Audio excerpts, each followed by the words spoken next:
Hey everyone, long time no see. The channel used to be like science and building stuff and challenges, and in some ways it's still going to be that. I'm going to be revamping the channel this year. However, it's going to be sort of a channel for young men, just fun things. We're going to be playing games, we're going to be doing challenges like outdoor challenges, survival challenges. I'll be building things and cooking things, telling stories, giving advice. So it's going to be taking a little bit of a different direction, but today we're going to be doing a little bit of a challenge here. It's going to be shooting archery. I'm a part of this group called The Strenuous Life, and The Strenuous Life believes in working out, doing a good deed every day, and challenging yourself and growing. It's sort of like Boy Scouts for adults, and so this is one of the badges I'm working on right now is archery, so I've been training in the backyard.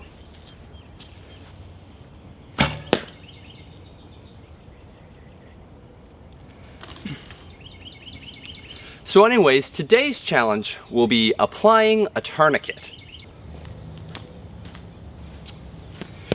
Alright, so a couple of things when we're talking about applying a tourniquet. This is going to be the first time I'm going to be applying a survival/improvised tourniquet. It's not going to be aftermarket, which is preferable in all situations. It is just a better thing at stopping the flow. But this is supposed to be a challenge, so I'm going to be applying an improvised tourniquet. And don't take this video as like me trying to be better than the Red Cross. Obviously I'm not. This is me doing a challenge and not necessarily teaching you how to do it precisely. I've watched videos on this. I'm first aid certified, so I can do this, but anyways, that's how this is gonna be going. So let's say I had a clean white t-shirt on. You want it to be clean if you can, of course. Second thing, if you hit the inner artery on a thigh that high up, and it's really not that high up, but if you hit the artery there, this isn't going to do anything. You're going to bleed out fast, unfortunately. Now let's assume instead of that high up, I'm really hoping I didn't get a bag, but I definitely did.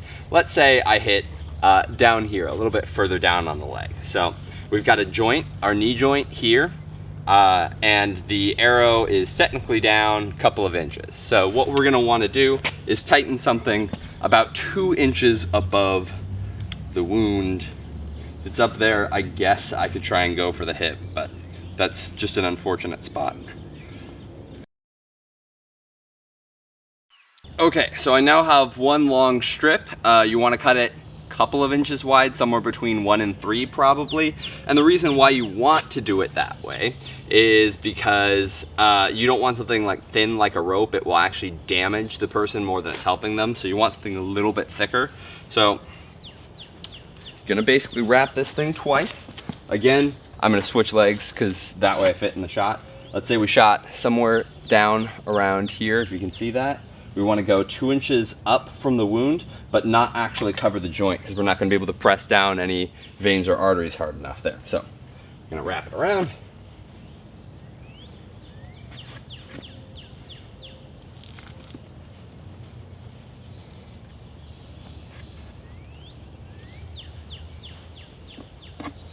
Okay, going to keep 2 sides forward. If I were actually doing this, I'd snap my arrow and use this as a windlass, but I've got plenty of sticks in the background in the backyard, and I don't want to waste a perfectly good arrow on it. So,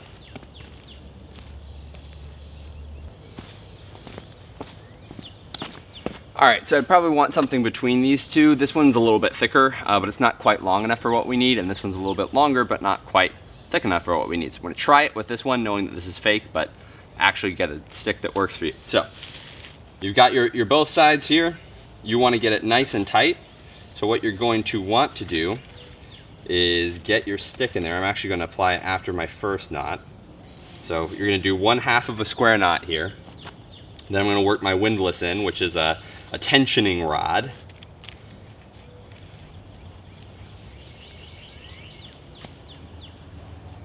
Where are my ends on that?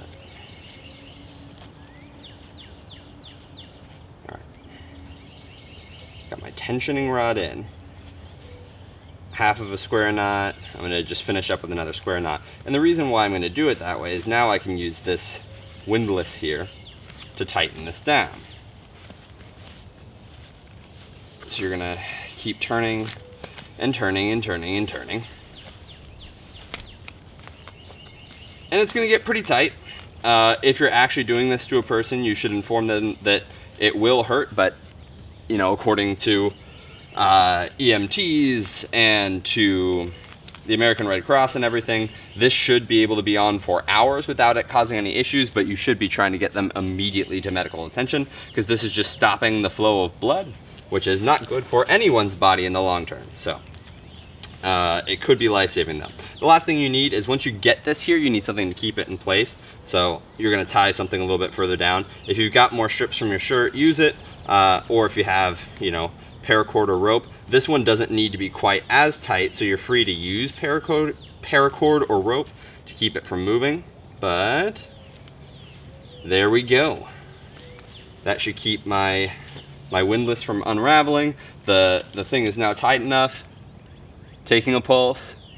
Yep, he's either dead, or I've stopped the pulse, or he was never alive to begin with. So those are the options.